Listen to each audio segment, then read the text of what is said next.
Did you hear or read the title for today's service and get a little nervous?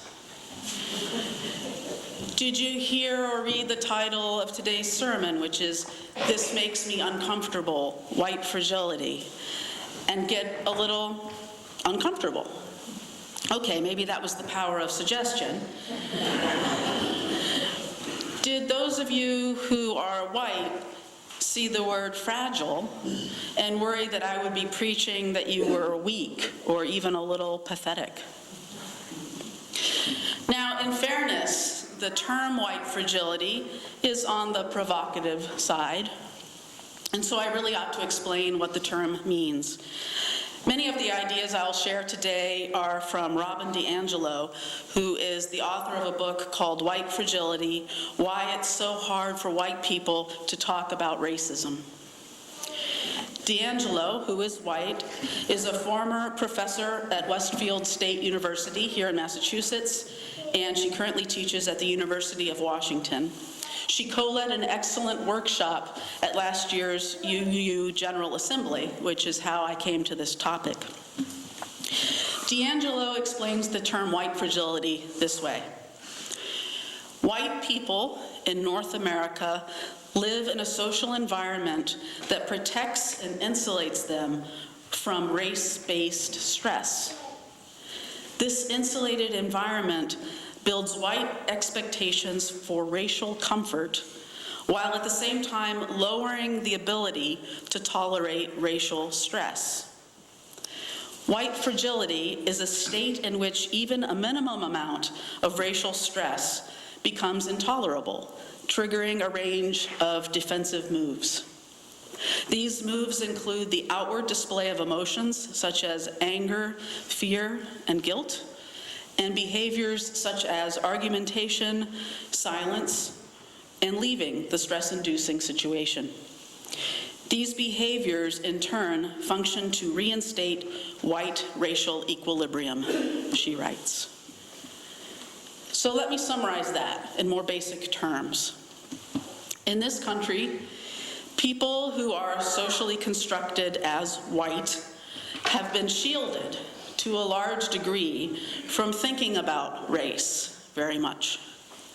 We who are white think about race, most of us, just occasionally, maybe when it's in the news, maybe when it's put before us as today's topic, but to a large degree, white people don't have to think about race very often.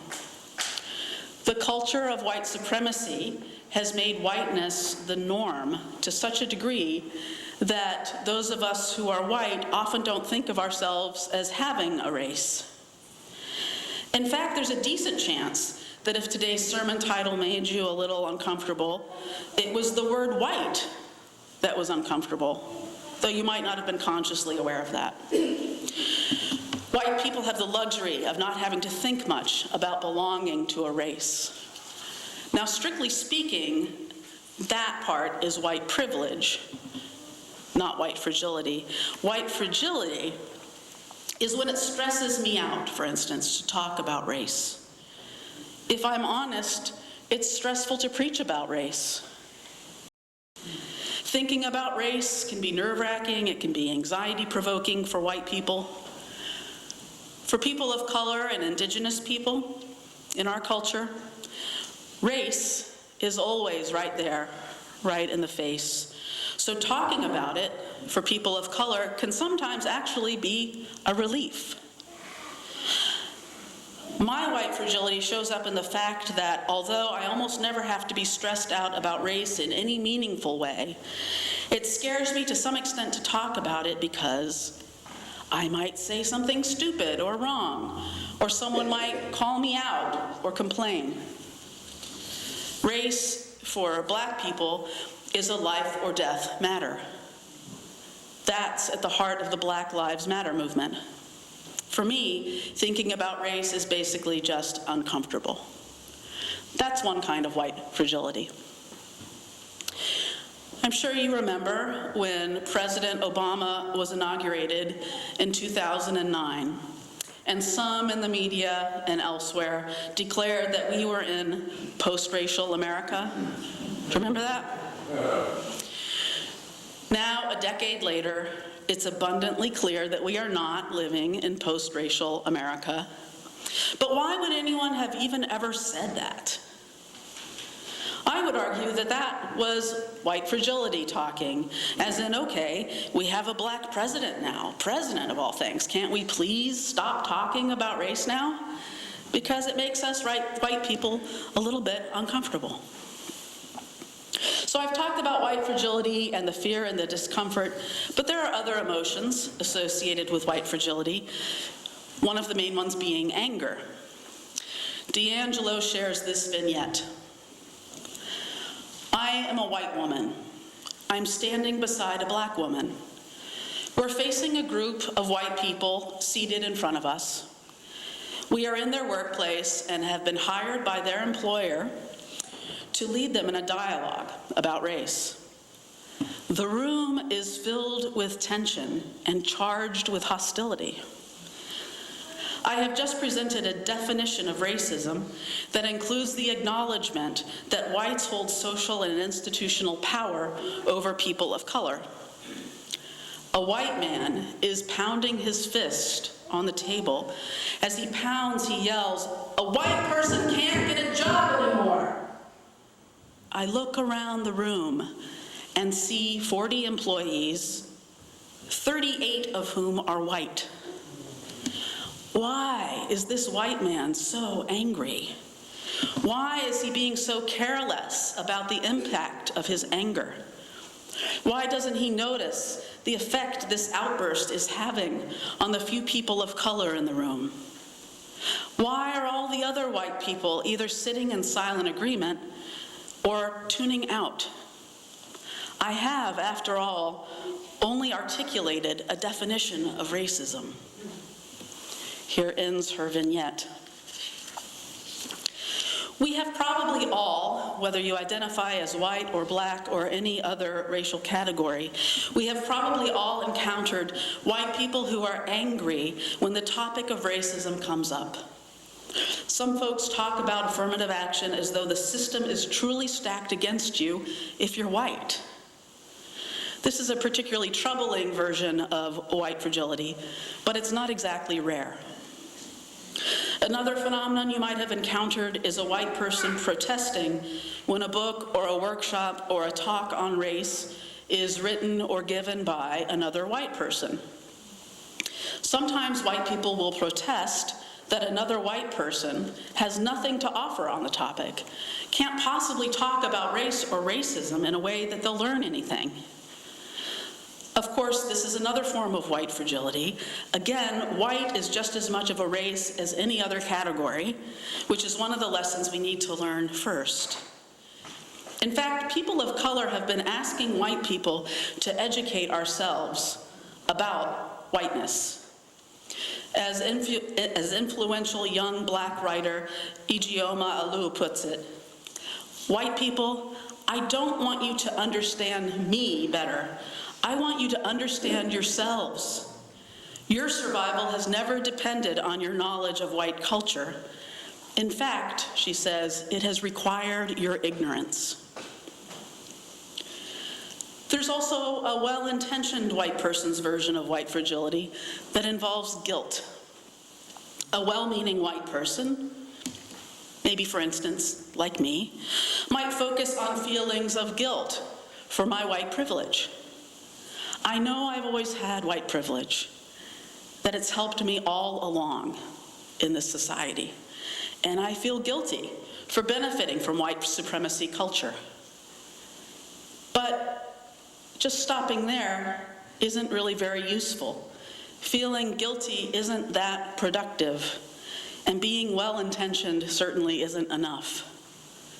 As Chris Crass, who is a white anti-racist organizer and a Unitarian Universalist layperson, as Crass writes in his book, Towards the Other America, beloved community isn't born of white hand-wringing, but white hands going to work for revolutionary racial justice change. They say the first step is recognizing that you have a problem. Racism is a problem. White supremacy culture is a problem. Actually, racism is a disease or a dis-ease. No wonder it's so uncomfortable to sit with it.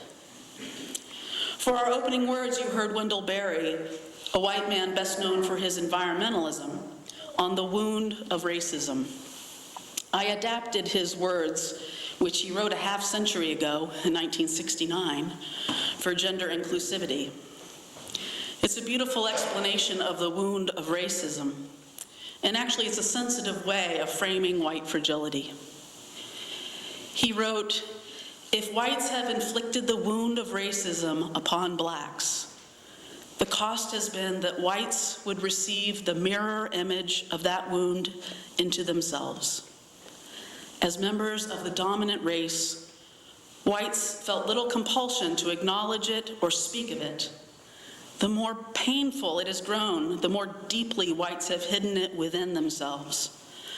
But the wound is there, and it is a profound disorder, as great a damage in the white mind as it is in the white society. This wound is in me. I have borne it all my life, with varying degrees of consciousness, but always carefully, always with the most delicate consideration for the pain I would feel if I were somehow forced to acknowledge it." He goes on, "I want to be cured. I want to be free of the wound myself. I do not want to pass it on to my children." We have recognized the dis-ease of racism and the fact that whites have the disease and suffer with it, differently from blacks and other people of color, but nevertheless, whites suffer from it. It's good to recognize this, to get curious about the way the disease impacts us all. This is because, in addition to being justice work, it's also spiritual work. Chris Crass writes, "Anti-racist work is fighting against the monstrosity of white supremacy that steals the lives of black and brown children and devours the humanity of white children." Yes, this is literally life or death for black and brown people, but it's humanity killing for white people. We all need to, as Crass puts it, get ourselves free from racism. How is racism humanity killing for whites? On the practical side, racism keeps whites from fully knowing about and learning from the brilliant people of color in our history, even in the world today, as their greatness and efforts are partially hidden. It keeps the whites from fully knowing about and learning to love and be friends with more people of color. Also, on the practical side, we need all hands on deck to deal with the truly enormous problems facing us, like the global climate crisis, for instance. White hands alone won't do it. But there is spiritual damage along with the practical damage for white people. They can go hand in hand.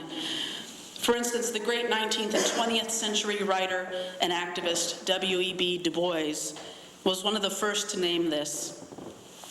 As Crass summarizes Du Bois's idea, one of the ways that racism operates is that it rewards white working class and white poor people with the psychological wages of whiteness in exchange for siding with the mostly white ruling class. That's one of Du Bois's famous phrases, the psychological wages of whiteness. So some white working class and white poor people will develop racist attitudes or beliefs toward their fellow working class poor people of color, maybe even revel in such racist beliefs at times, because it gives them that pride of feeling superior about their race. And that's what Du Bois is calling the psychological wage of whiteness. They have joined in solidarity and white solidarity with the ruling class, sort of been tricked into that instead of joining in solidarity with people in a similar economic range who are people of color. This is a soul-killing compromise as well as practical damage. Increasingly, middle-class whites are also being paid with this psychological wage of whiteness, rather than, for instance, being paid with actual salary increases or actual good benefits. This is evil. It's systemic evil. It's by design.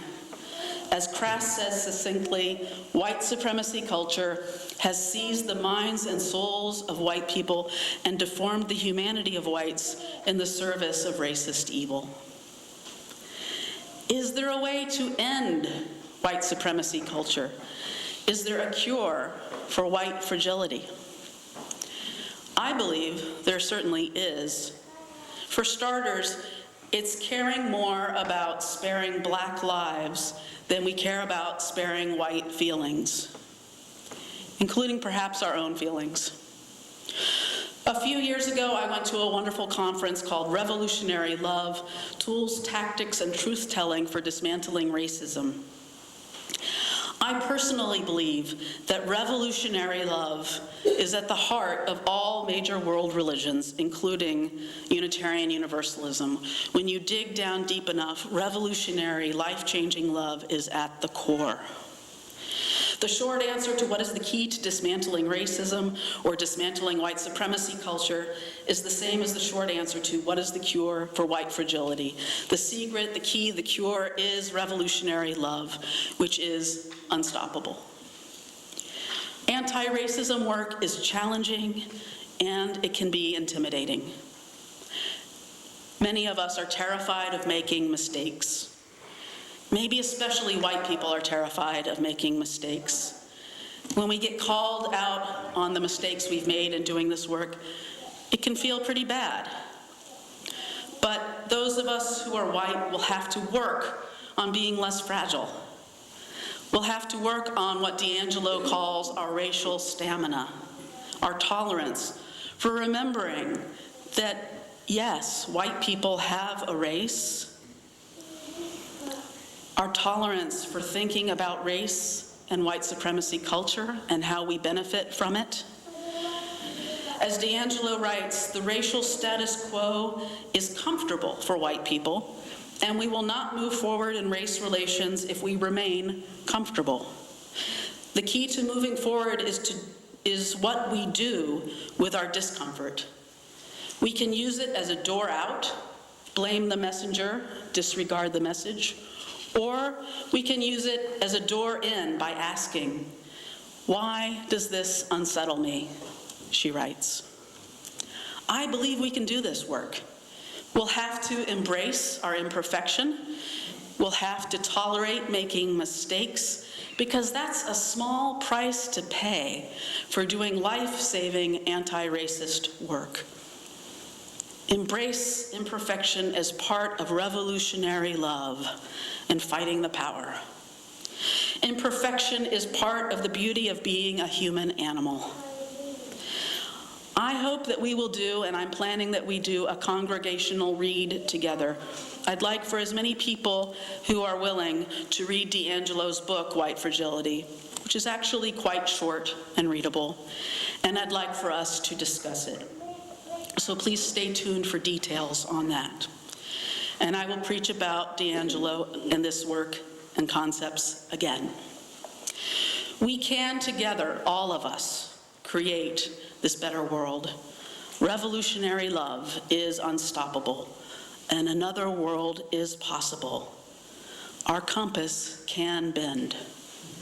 We are awesome enough and imperfect enough to be just right for the job. So let's get busy. Let's get awkward. Let's get messy. Let's get free. May it be so. Blessed be, and amen.